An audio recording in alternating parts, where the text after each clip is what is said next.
Well, I hope that everybody recovered from St. Patrick's Day last night. I hope you made it to work. I stayed at home with my dogs last night. I'm not a lot of fun. Today, I've got Doug. Phil's on the road again, so I'm here with Doug and SafeDefend, and we're going to talk about some pretty challenging things that have happened over the last few weeks across the nation in reference to school potential acts of violence, how they were handled, tips and tricks that we can give you to help you work through that. There were some challenges for instructors and SROs, and we're going to talk about some of those instances and kind of walk through what happened and maybe some tips and techniques that'll help people the next time something like this happens. Is that accurate, Doug? Very much so. Yep. We're going to talk about policy and what to do and past incidents and things like that, and how we need to continue to do that sort of Monday morning quarterback where we look at after action reports from other incidents and say, hey, how would my policy have handled this, and do I think my staff would have handled it just as well? So you hit a good point right there. I think we've lost sight of the way to develop an organization to be strong in its plan, execute, debrief. They had a plan, they executed the plan, they learned lessons during the execution of that plan. They may have made some mistakes. And the debrief is now where we talk about what happened. It's not really armchair quarterbacking, but it's actually debriefing the mission. I will tell you, the best lessons I learned in my life flying airplanes for the Air Force was after the mission was over, we sat down, took took all the rank off our shoulders and had a very honest discussion about things that we did well, and more importantly, things we could have done better next time, and we made those improvements. So this is a chance for us to talk about things that maybe could have done better. They did a great job handling these situations, but we're talking about getting better as a team, right?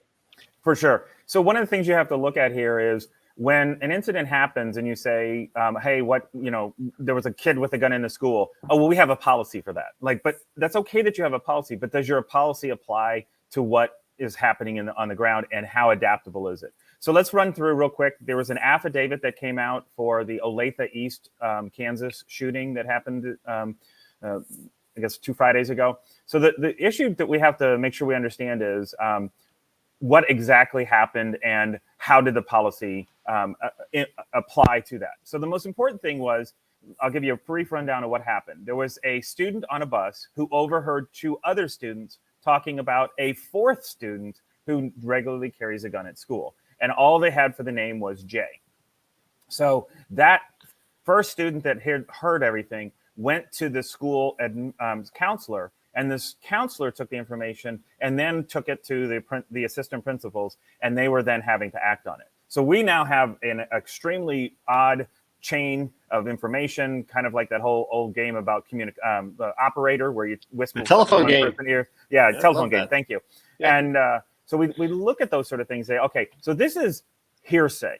So we're not going to call the cops. We're not going to overreact, whatever. And the other thing, too, is we don't even have substantiation as to who actually it was. So what ended up happening was that the administrators tried to figure out who it was. They thought they had the right person. They called someone who goes by the name of Jay to the office. They asked to search the backpack. They do, nothing there. And that Jay says he really doesn't even understand what's going on. So they have the idea that this might be, erroneous information. So the administrators then go back to the counselor, confirm everything that was said, and call in the original student who was able to identify the 2 that were having the conversation on the bus. So the administrators then talked to those 2, and those 2 specifically named the person, Jalen Elmore, who's been charged in this incident.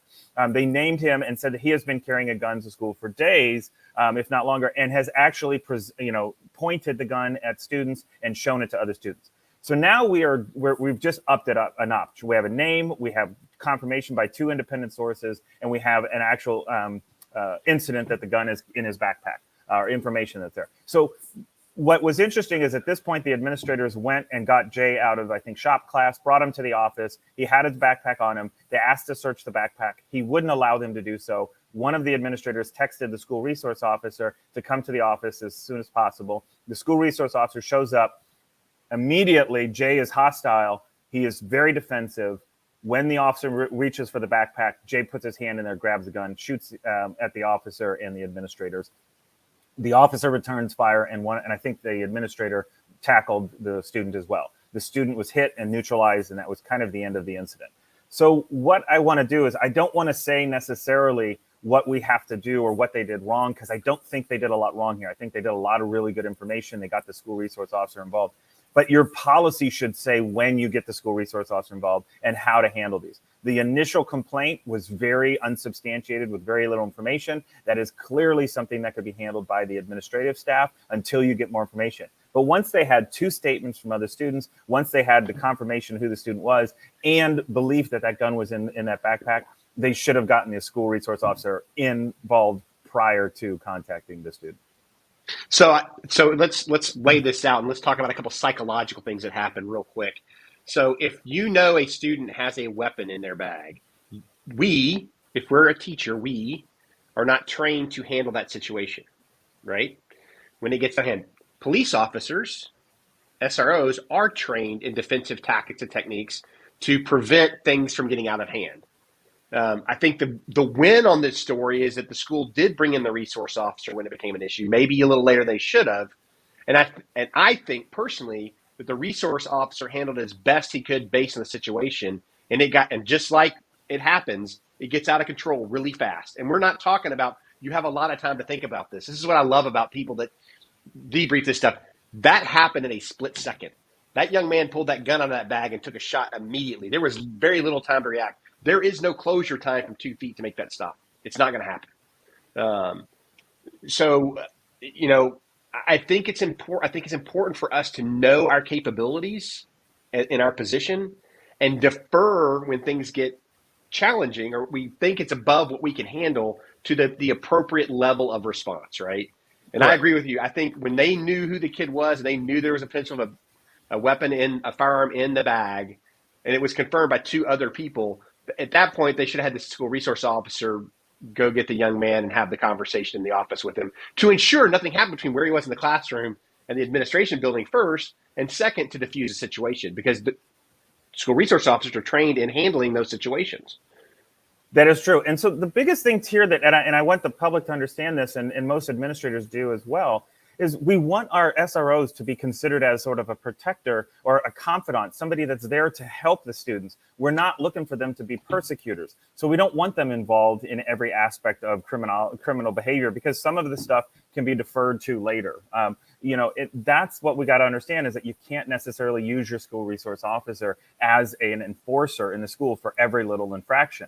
But in this situation, because of the severity of it, you definitely would have get them involved and let them make the decision. Do they need 1 or 2 more people, and how do they want to handle it? Where the administrators did a phenomenal job, and the investigation was very good. They narrowed it down. They were able to locate the weapon, but they also were able to separate that student from the classroom. You don't want to be doing these confrontations around students for several reasons. One, if it's unfounded, then you've embarrassed that student and potentially have an issue. But second, you just don't want something bad to happen where other students would get hurt. So that isolation was good. What people ask me all the time, there's 2 things that I definitely would have done in this situation.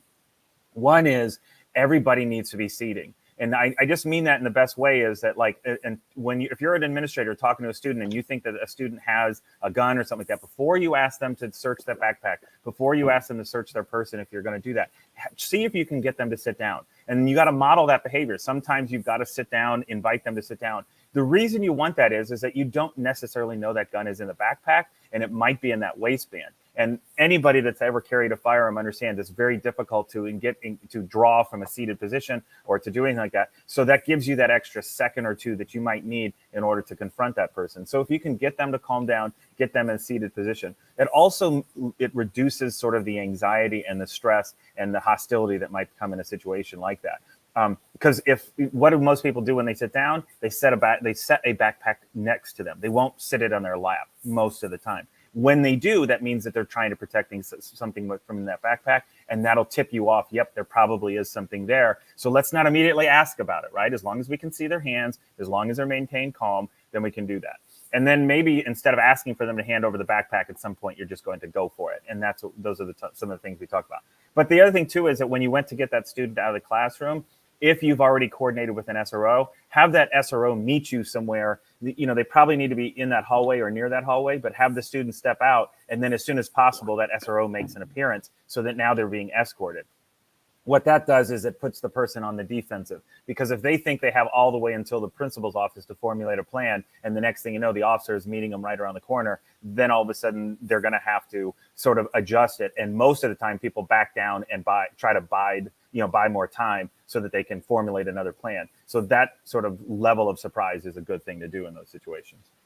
Well, one of the things I've seen in the schools is that the SROs at the schools my children attend try to be not necessarily friends, but they develop relationships with the kids. They all know who the SRO is. They have fun. They join them during the day. They're there most of the day to build those relationships.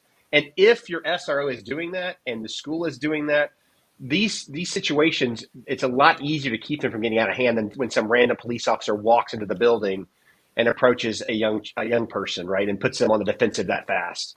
For sure. It's funny. Would... There's an old joke in law enforcement, and that is everybody loves a fireman, right? Because every time the firemen show up, they're there to help. There's never really negative consequences, stuff like that. But police officers, they have negative, engagements. They write tickets. They, arrest family members. They're, sometimes they have to do the things that society calls them on. So yes, in the schools, we want those positive interactions to be the vast majority of student SRO interaction, and that's why administrators need to understand the SRO is there for a specific reason. Quick fun story is one time I got called. I was a sergeant, and I got called to the high school because there was an unruly kid. The kid was acting out or whatever, and I walked into this classroom, and he had kind of torn up the classroom, and the principal was there, an assistant principal, a coach, and then the teacher, and they're all trying to get this kid to calm down. And so he looks over at me and he goes, "What, are you going to arrest me?"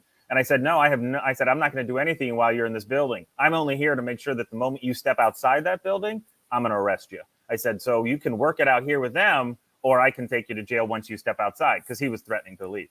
And he laughed, and he was like, "Okay." So then he knew his limitations, right? I had just given him up. He's like, "Oh, so if I can take this to a certain level, but if I go beyond that level, that's when I'm going to really get in trouble." And it was really funny because it did get him to de-escalate, it get him to calm down and start working with the staff when he realized that was one option that wasn't there anymore. And so, because he was threatening to run out of the school and no one was going to stop him and all that. And I just said, I can't do anything in the school, but the moment you step outside of here, you're mine.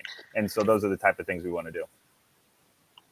De-escalation is important, and I think I think as a society, we've got to get our police force integrated in the communities, right? In the school community, in the local community, to where they're seen as a positive influence, just trying to keep everybody safe and do the right thing. And sometimes they're going to have to arrest people. That's the reality of it, right? People are going to cross a line that you can't return from. But most police officers I know aren't out there to arrest everybody, right? They're out there to keep the neighborhood safe, do the right thing. I mean, I've been pulled over a couple times in my life, and every time I deserved it, right? What's funny is when I used to run the police academy, I would tell the rookies, I said, when you do a car stop, you have one of two options. You can write them a ticket, or you can give them a lecture. But don't ever give them a lecture and then give them a ticket, because you can't give them both. And I'm telling you, over my career, I was known for giving some very good lectures, right? One of the biggest things I used to do, and I just laugh about this, but when people were speeding, I would give them 15-minute lectures. And the whole time they're just like, because all they wanted to do is to let go. And then I'd give them a nice warning, and I'd say, the reason I kept you here was to just kind of get you to reevaluate your priorities. Wherever you're going, you're already late. Accept it. Drive the speed limit, get there, and make your apologies. And now I've given you the excuse you need for why you were late. Please slow down, drive safely, and have a nice day. And it was just funny because they like, how do you complain? Just give me my ticket. Right? Yes, I had people say that to me.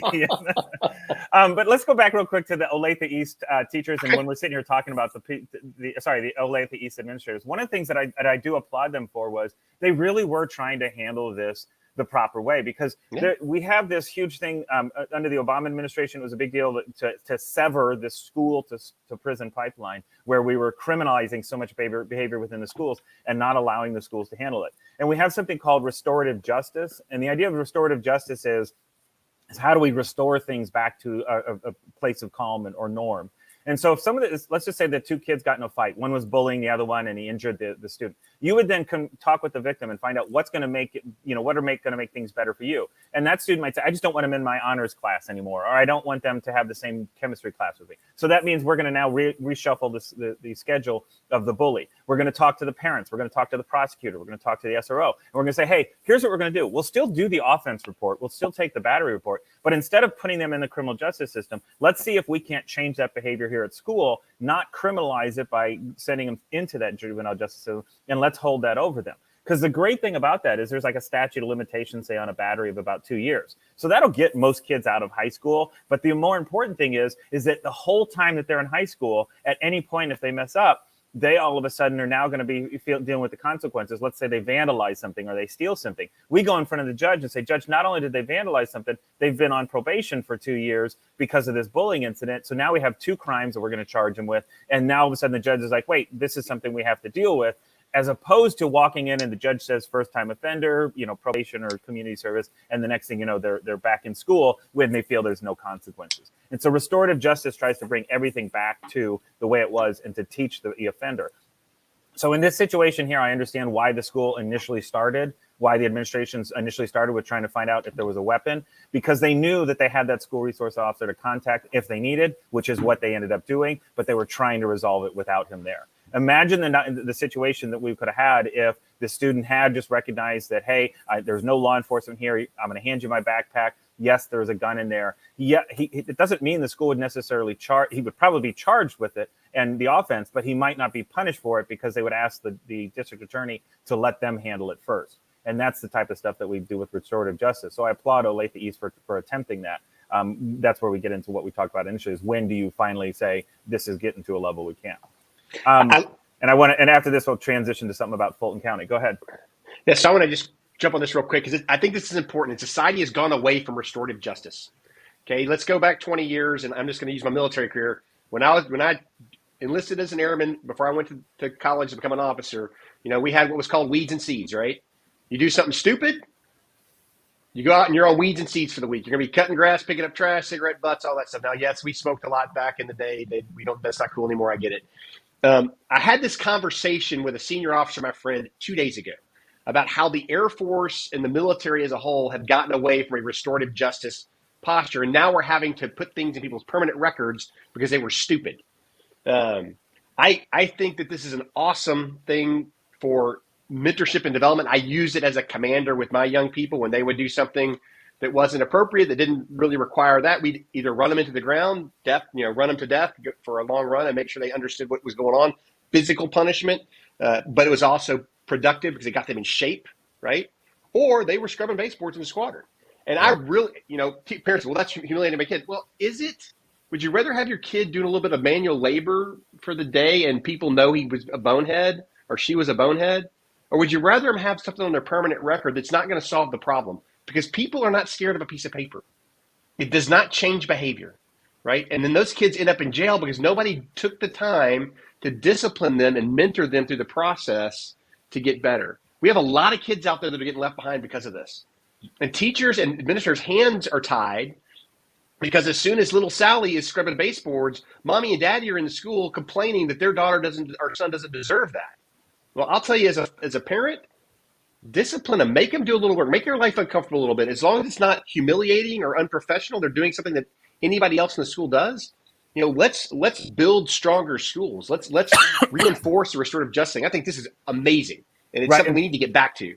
Right, and so since we're talking about it, restorative justice also deals with things like now the student has a teacher that they have to check in with every day. The student isn't allowed to do after school activities. Wait, I know they're the star quarterback. I'm sorry. The student's it's more important that the student. Hey, Doug, you're going to cost us a state championship. You can't put the quarterback on the sidelines. Come on. We're about to go to state.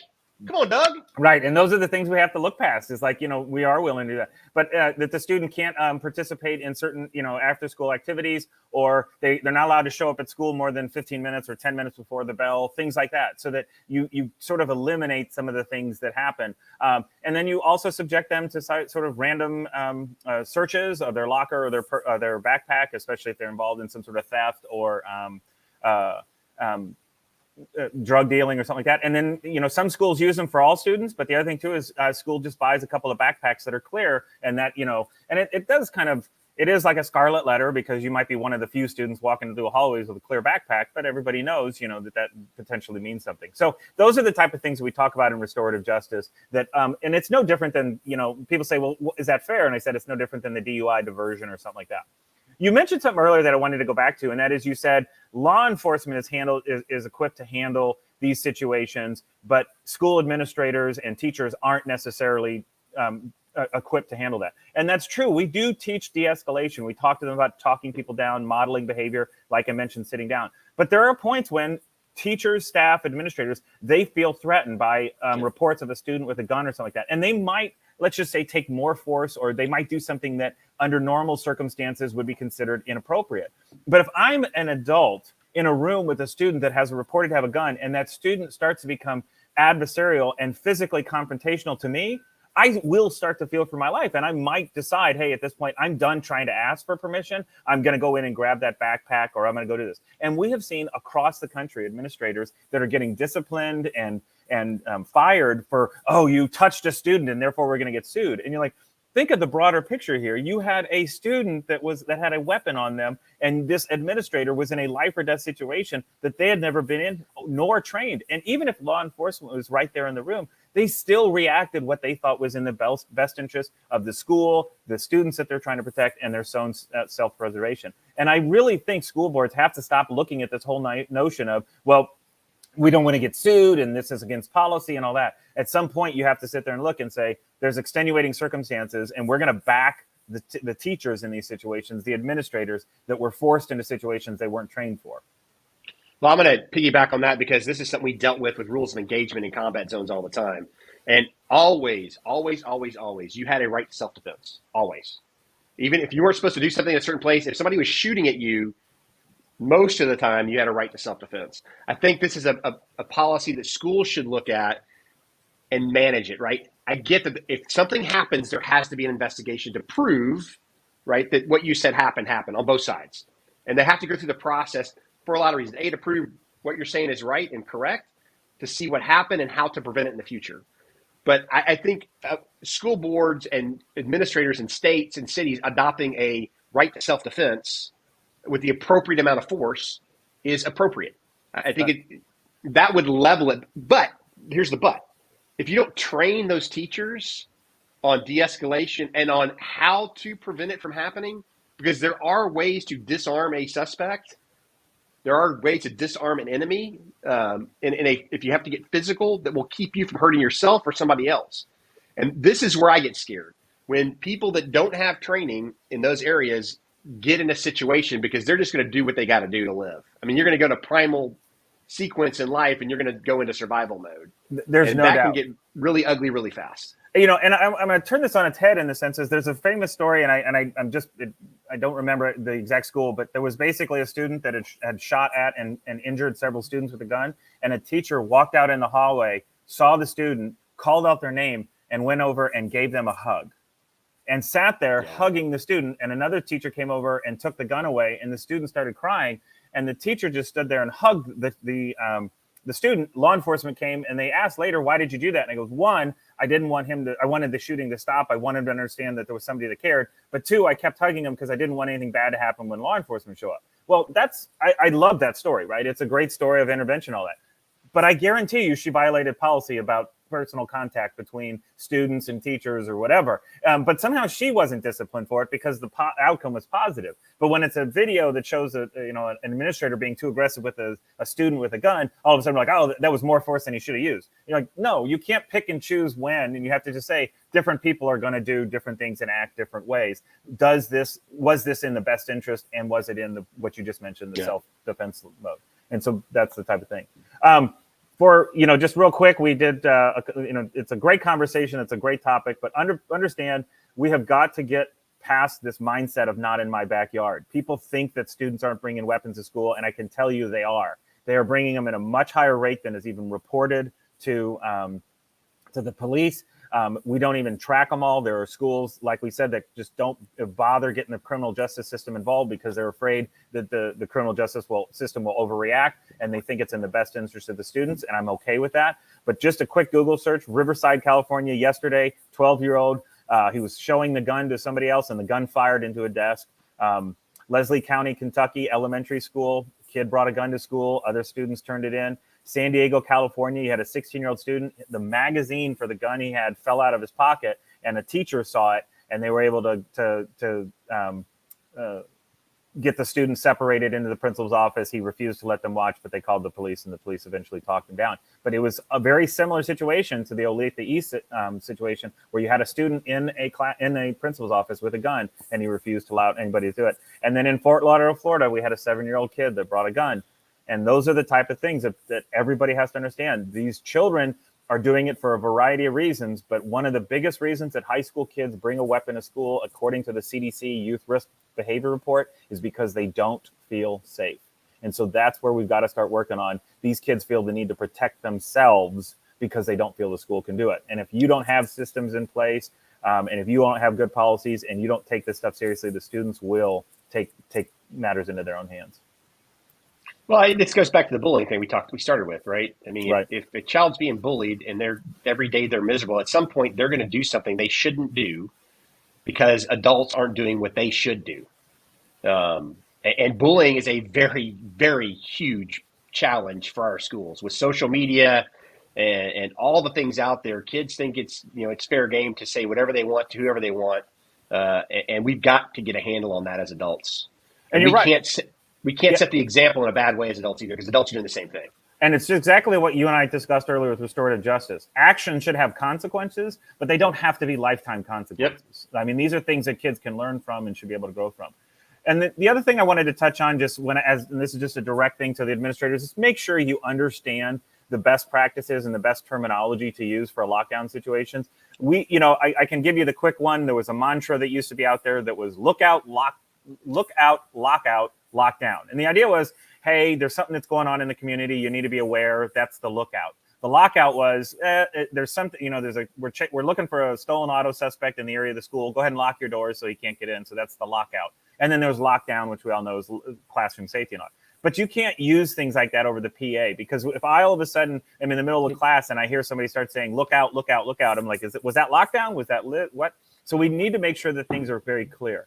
The other thing you want to do is to avoid things like code yellow, code blue, code red, or whatever. Those things don't mean a lot. Plus, every business, if they do, some have different vernaculars. You were military, you might have different codes in there, and so you're getting those confused with them. Yeah. You need to be very clear and give the precise information. Some of the things I recommend is sort of what we call like your first level ought to be like building restriction, right? So we have a general building restriction for this elementary school. What does that mean? Nobody gets in, nobody gets out, but the students can go from classroom to classroom. That would be if the police were dealing with something down the street or something like that. And then classroom hold, very similar. Every student hold in the classroom until further notice. It doesn't mean you have to be locked down in the corners. It doesn't mean anything like that. It just means we're not going to send kids into the hallways. And then finally, you would have classroom hold is perfect for things like medical emergencies or police officers that are dealing with a disgruntled parent in the front of the building, stuff like that. That's where we just don't want the students in the hallways. And then finally, we would have things like the lockdown. But you have to be able to distinguish audibly as a civilian in those buildings what's going on. But the other thing, too, is if I'm a visitor in your building or if there's a parent there and all of a sudden they hear code red, they don't know what that is. And that actually increases a little bit of liability because you're not doing due diligence to warn those people.